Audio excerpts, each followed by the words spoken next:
أوليس موتي في حياتي مرة لم لا يكون ختامها استشهاديا لما سمت نفس الشهيد مطالبا أعلى الإله له المكانة عاليا في جوف طير في الجنان محلقا ومغردا فوق القصور وشاديا مع أصفياء الخلق في فردوسها والأنبياء وصحبهم جيرانيا وأرى إله العالمين كما يرى بدر Assalamu alaikum wa rahmatullahi wa barakatuh. Paix sur ceux qui suivent la guidée. Paix et bénédiction sur le prophète sallallahu alayhi wa sallam, sur ses compagnons, ses amis, sa famille, ainsi que sur tous ceux qui le suivront de bonne foi jusqu'au jour du jugement. Il y a une notion importante que je voudrais vous expliquer. C'est ce que j'appelle les degrés d'esclavage. C'est très important. Ça permet de comprendre beaucoup de choses. Alors, vous entendez tous qu'en France, par exemple, il y a beaucoup d'emplois à pourvoir dans la restauration, dans le bâtiment, etc. Et que malgré le nombre de gens à Pôle emploi, on n'arrive pas à trouver, etc. Et les gens se posent des questions, pourquoi, comment. Voilà pourquoi c'est tellement important de comprendre la psychologie humaine, parce que si on ne comprend pas ça, par exemple, on ne comprend pas le problème de l'immigration qui cause tout ce succès de l'extrême droite et de l'idéologie anti-immigration, etc. Qu'est-ce que nous dit un patron d'un restaurant? Il nous dit, moi je veux des employés sans papier, je veux des primo-arrivants, des immigrants fraîchement arrivés, je ne veux pas d'étudiants français qui veulent faire un petit job, etc. Alors on lui dit pourquoi? Il dit parce qu'eux, ils viennent d'un monde précaire, des bateaux, de la survie, ils ont la rage. Ils acceptent de travailler dans les vapeurs, dans une cuisine enfermée, faire des heures sup, travailler de nuit. Il dit, nos jeunes à nous, ou nos travailleurs à nous, évoluent dans un monde de bisounours, où ils ont des droits, ils veulent pas ci, ils veulent pas ça.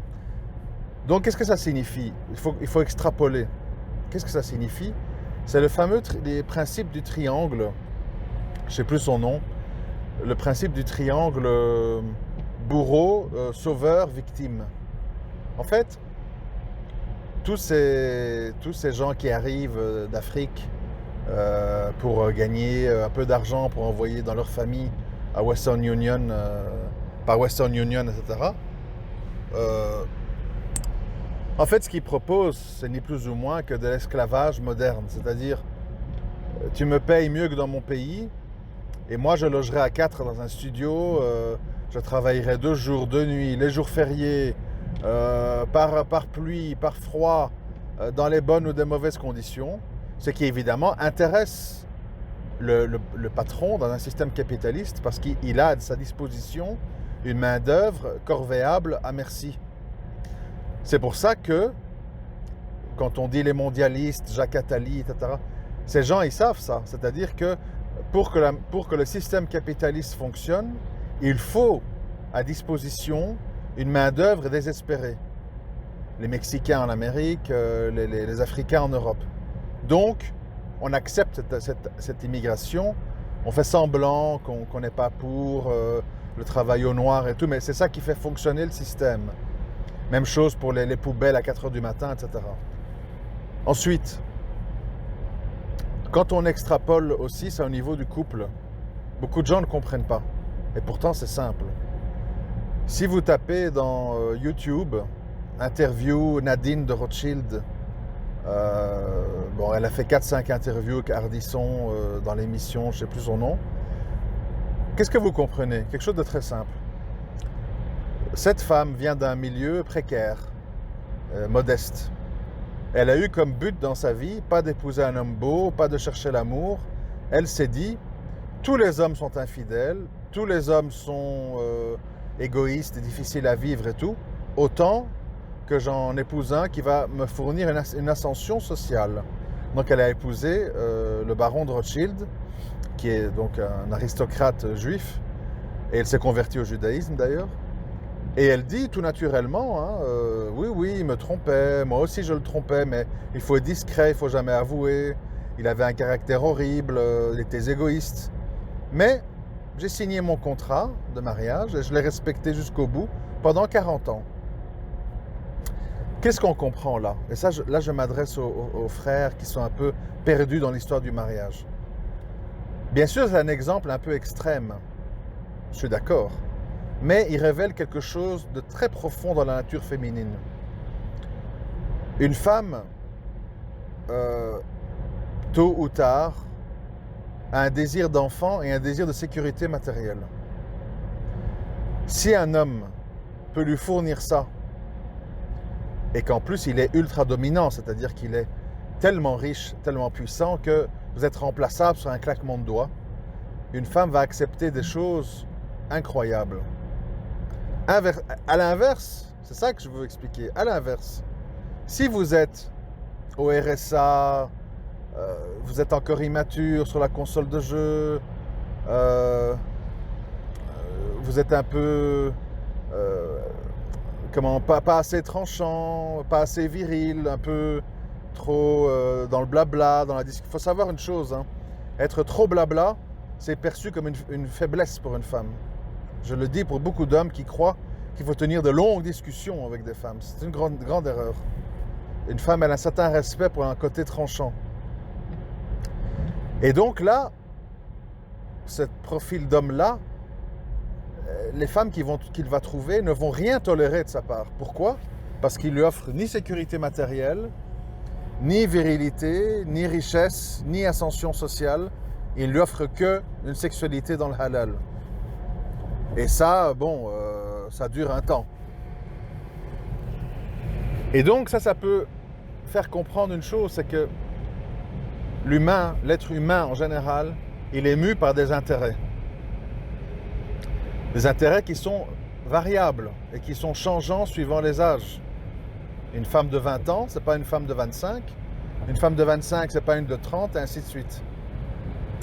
Et donc, une jeune femme, si au début elle peut venir vers vous pour sortir de sa famille et pour avoir une sexualité dans le licite, à 25-30 ans, elle va attendre d'autres choses de vous. Et c'est pour ça que j'en reviens à cette notion d'esclavage, parce qu'on dit pourquoi il fait le parallèle, les femmes, les travailleurs, les immigrés. Je reviens aux immigrés. Un immigré, une fois qu'il travaille depuis 5, 6, 7, 8 ans et qu'il a des enfants, il va dire, moi mes enfants, je ne veux pas qu'ils fassent la même vie que moi. Il va les mettre à l'école, il va les éduquer à la française.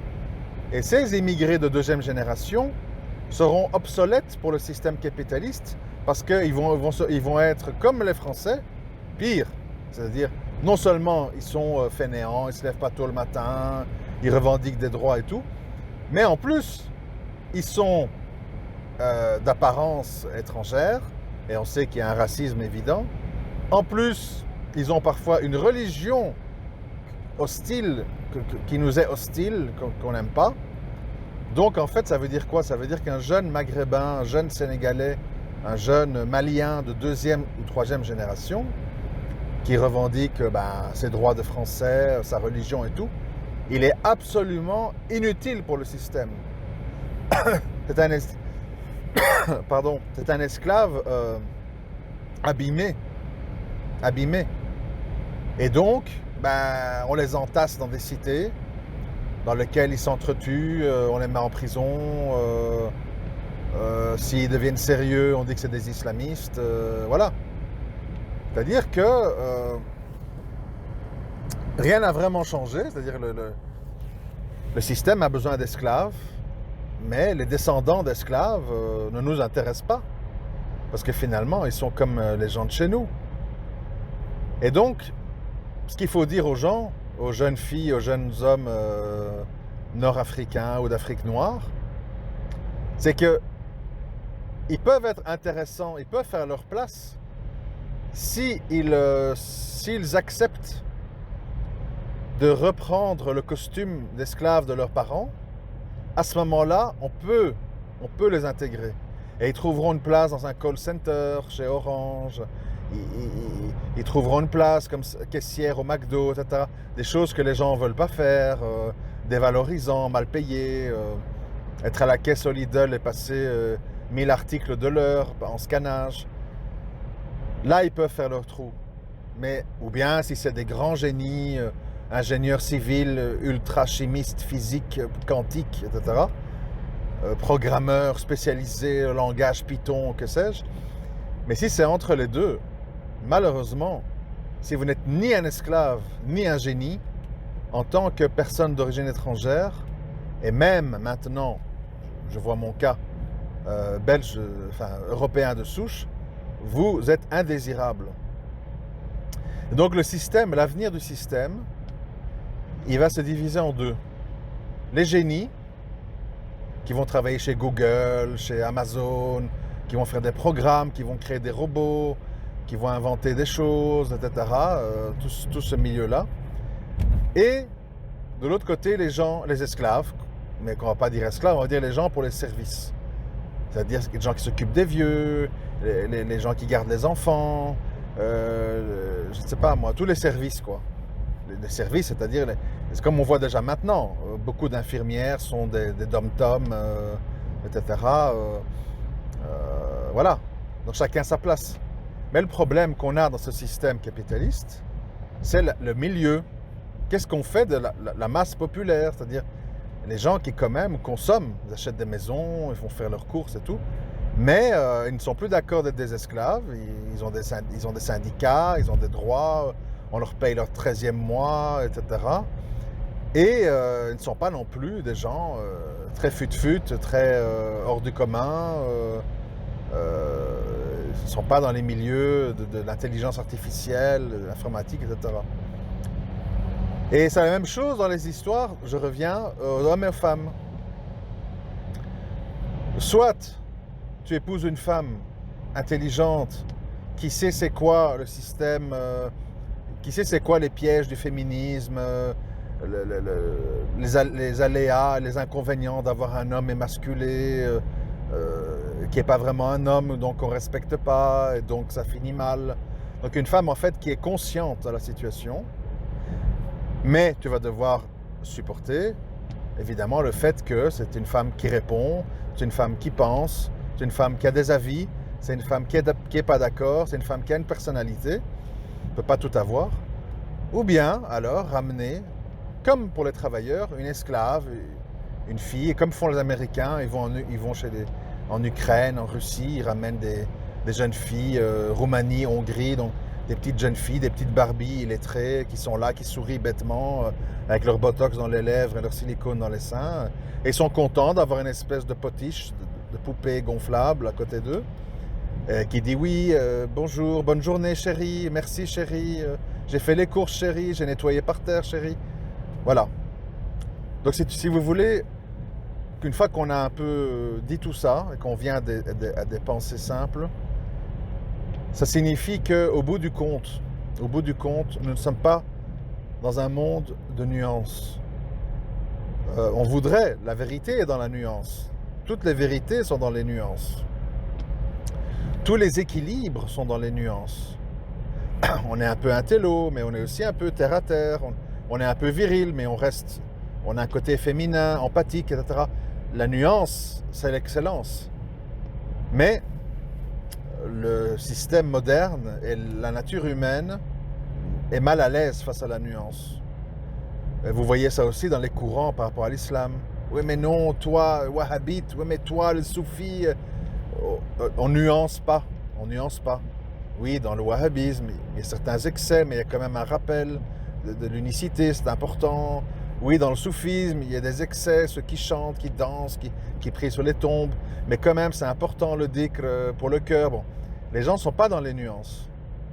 Et c'est la même chose pour tout le reste, c'est-à-dire que, je l'avais dit, je ne sais plus dans quel audio, vous avez une même fille, j'ai une fille qui est comme ça, vous avez une même fille qui est ultra féministe, je suis végane, abat les hommes, qui ceci, qui cela, et puis, qu'est-ce qu'ils ont dans leurs oreilles?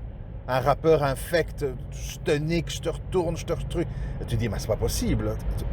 Elle est féministe. et les choses, et puis il écoute un gars ultra macho. Ben oui, parce que l'humain est mal à l'aise dans les excès. Il rééquilibre. C'est connu, par exemple, si vous faites une enquête, que tous les clients de prostituées qui aiment bien recevoir des coups, se faire humilier, se faire fouetter, se faire humilier, sont des gens qui ont beaucoup de pouvoir, des juges, des avocats, des chefs comptables, etc. Ils ont besoin de faire un rééquilibrage. Et inversement, qui a besoin d'humilier, de torturer, de tenir des femmes en laisse, que sais-je, ce sont des gens qui reçoivent des ordres, des ouvriers, des gens rabaissés. Ils ont besoin à leur tour de rabaisser. Le système, il est comme ça, ce sont des vases communicants. Les excès de l'un créent les excès de l'autre demain. Les erreurs des uns produisent les erreurs des autres. Combien de criminels, combien de pédophiles, combien de violeurs sont le fruit de leur enfance, d'une mère envahissante, d'une mère injuste, d'une mère mal aimante, d'un père violent, etc. C'est pour ça que, selon moi, le musulman, son combat dans tous les domaines, sentimental, spirituel, économique, il doit toujours être vers la nuance. Problème, quand on dit nuance, ceux qui sont très mous et très laxistes vont dire il dit nuance, qu'est-ce qui nous cache le petit radical d'Abou Rayhan? Il a un double discours, on le connaît, c'est un takfiriste caché, vous voyez?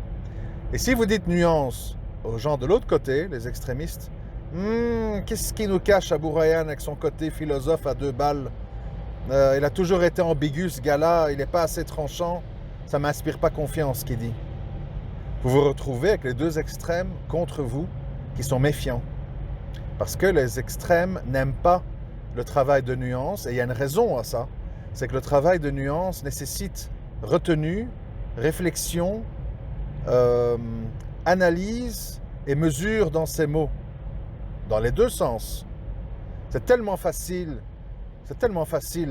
si moi demain je viens vers vous, écoutez, il faut développer l'amour, offrez des cadeaux à vos voisins, cessez avec l'islam politique, ça ne mène à rien, vous avez bien vu. Je peux le faire, hein, c'est très facile pour moi. On va dire, alors les laxistes vont dire, ah, Abou Rayhan, il a bien évolué, voilà comment on voulait qu'il devienne, enfin il est raisonnable. Si je dis, oui mais non, il faut de la risa, et vous avez le droit au respect, et tant pis, vous serez récompensé dans l'au-delà pour votre engagement, et tant pis pour les conséquences, allez-y. Bon, comme certains ont fait, je ne vais pas citer de nom. Alors qu'est-ce qu'on va se passer? Ah, enfin, on a retrouvé le vrai Abou. Voilà, c'est comme ça qu'on voulait l'entendre parler. Donc il faut faire attention parce que dans la vie, un musulman, il agit et il parle pour plaire à Allah. Il n'agit pas pour plaire aux humains. Si vous voulez plaire aux humains, aux extrémistes, aux laxistes, à la police, à vos parents, vous allez toujours devoir tenir un discours qui est peut-être pas validé islamiquement, qui n'est pas valide. Et alors là, le but, il est raté. C'est pour ça que le musulman et la musulmane, dans tout ce qu'il fait, dans tout ce qu'il dit, il doit avoir beaucoup de mesures. Et également, quand on voit, je vois l'actualité, les gens d'extrême gauche vont organiser une manifestation contre l'islamophobie, on mélange tout, on est de tous les combats, on est pour le droit des musulmans, mais on est contre l'islam. On a le droit de porter le voile, mais le voile est humiliant pour la femme. Enfin, c'est du délire absolu. Le musulman, en fait, il doit être sage. Il doit justement pas être un esclave, pas être un pion qu'on manipule un jour à gauche, un jour à droite. Oh, il y a Bachar. Oh, il faut aller au secours de cette population, les pauvres, regardez, des enfants déchiquetés. Allez-y. Ah, et puis, ah, les méchants. On va aider les Kurdes pour éradiquer tous ces islamistes. Et Bachar, finalement, il n'est pas si mal. Enfin, bref. Et les gens sont là, ils sautent sur un pied, puis ils sautent sur l'autre. Ah bon, mais je croyais que je pouvais. Ah, je peux plus. Ah, je vais en prison. Et puis demain, comme ils ont fait avec Khomeini en Iran, tout d'un coup, on libère Khomeini, on le parachute en Iran, il devient le chef de l'Iran, alors qu'avant, il était incarcéré. Enfin, vous comprenez. Les maîtres, nos maîtres, qui sont blancs, noirs et arabes d'ailleurs, hein, nos maîtres jouent avec nous comme un marionnettiste avec sa marionnette au bout de ses ficelles. en Arabie. Tu peux pas ci, tu peux pas ça. Ah ben maintenant on fait Halloween et tu peux ceci, tu peux aller à des rave parties et tu peux aller dans un hôtel avec un homme qui n'est pas ton mari. Voilà. Ah ouais mais attends, il y a 2 ans tu m'as dit que... Ouais ben c'est fini, c'était il y a 2 ans. Voilà. Alors les gens sont là, bon. Et là évidemment, les gens qui veulent défendre l'indéfendable se retrouvent coincés parce que comme ils ont dit l'Arabie est sacrée, l'Arabie pas touchée, ben ça va de plus en plus loin et on ne les entend pas évidemment. Donc attention, pas s'affilier à des groupes, à des positions trop extrêmes dans un côté ou dans un autre, dans des actes pas justifiables et dans une vie d'esclave. Idem dans le mariage, attention de ne pas vous engager par amour, par attirance sexuelle vers un homme ou vers une femme qui va vous réduire quelque part à l'esclavage de par son comportement, ses exigences, ses mauvaises habitudes. Le musulman sage se dirige vers quelqu'un d'équilibré, quelqu'un qui semble équilibré. Et il faut fuir comme la peste les émotions fortes.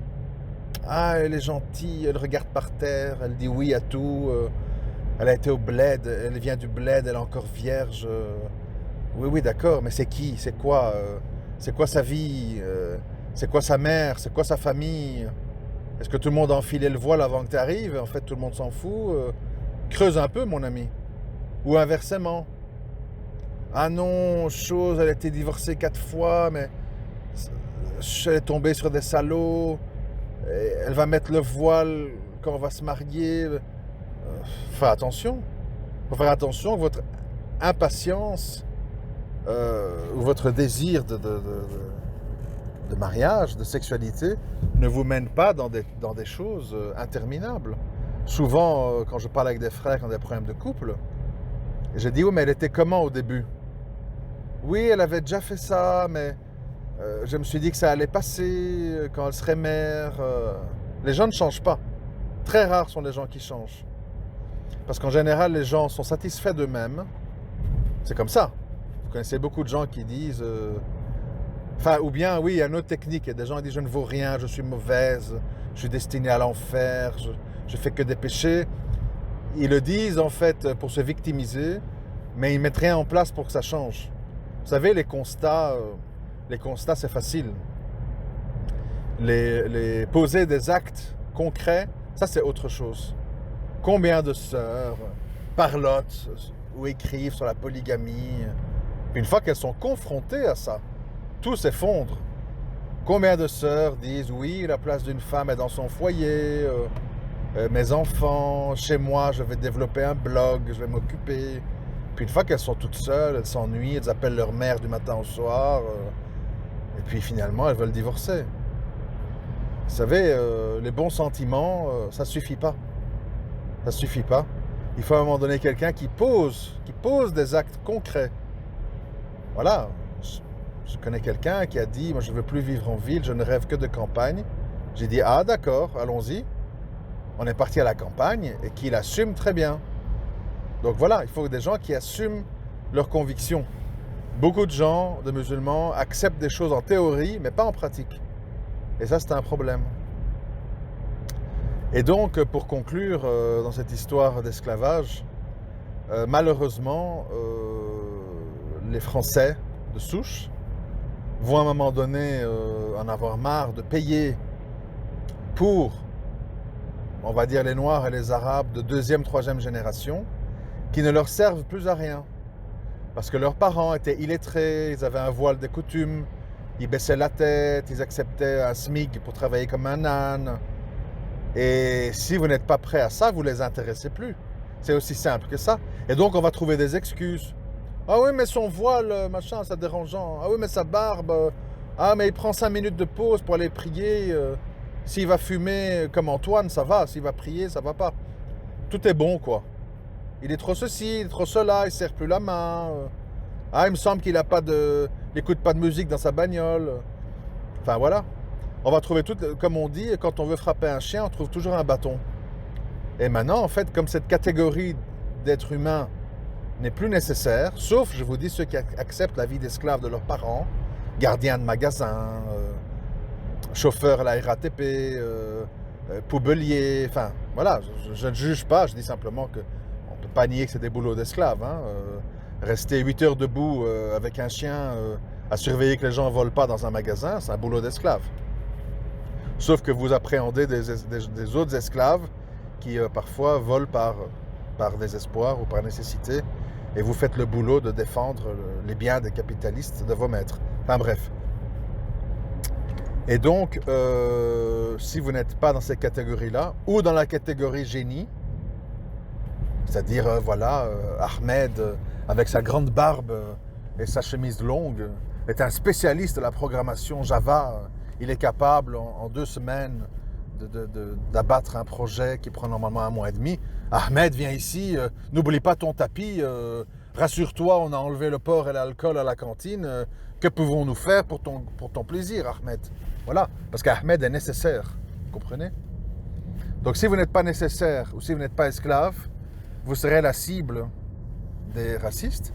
Et il y aura toujours les antiracistes, Macron, Mélenchon, pour leur faire barrage, d'où la tension qui s'installe en France, parce qu'eux disent non, non, non, laissez-nous nos basanés et nos noirs bien assimilés, bien esclavisés, on en a besoin.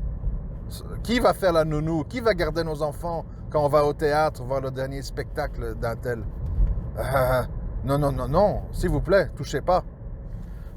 Et donc il y a tout ce jeu très lugubre qui se met en place entre des gens qui en ont marre de la délinquance des gens d'origine étrangère et entre des Français un peu bourgeois bohèmes qui, eux, ont besoin de cette main-d'œuvre bon marché et corvéable à merci, qui permet à leurs affaires de tourner, en fait. Donc voilà, c'est une histoire d'esclavage. Et l'autre effet pervers, mais qui coule de source, c'est que l'esclave qui a réussi et qui a fait son trou, quand il voit arriver des esclaves qui deviennent insoumis, il devient raciste aussi. Il dit, mais hey, accepte la vie d'esclave que j'ai faite, moi aussi. Hein. Sinon quoi, moi je ne suis pas d'accord hein, que tu gagnes autant en vendant du shit en 2 jours que moi en faisant la plonge en 1 mois. Ah non, non, mettez-les tous en prison, tuez-les, jetez-les en parachute au-dessus du Mali. Bon. Voilà, parce que l'esclave, quelque part, pour avoir bonne conscience, il est obligé de se dire qu'il a pris le bon chemin. Et donc, il n'a pas envie de voir d'autres esclaves qui, eux, prennent des chemins illégaux pour réussir plus vite. Il la mauvaise. Il dit, attends, moi j'ai mis 30 ans pour mettre 40 000 euros de côté, et celui-là, en 3 mois, c'est pas possible. C'est pour ça qu'on arrive aussi à instrumentaliser les esclaves entre eux. Et c'est comme ça que ces gens-là vont intégrer la police, etc. Et parce qu'ils se disent, voilà, moi j'ai réussi, moi je suis stable, etc. Et je ne veux pas que ces gens qui me ressemblent me fassent une mauvaise publicité comment je vais dire, en étant dans l'illégalité ou le travail au noir ou que sais-je. Donc les rapports humains sont souvent des rapports de maître à esclave. Et quelque part, quelqu'un qui n'est ni oppresseur ni oppressé est un élément dérangeant dans les mariages, dans le travail, dans les amitiés et dans les mouvements religieux. Mais c'est pour ça pour moi qu'on dit que les musulmans sont des ghuraba, parce que c'est ça la voie du musulman. C'est d'être dans la voie du juste milieu et la voie de la nuance, quitte à avoir tout le monde contre lui. Je vous remercie de m'avoir écouté.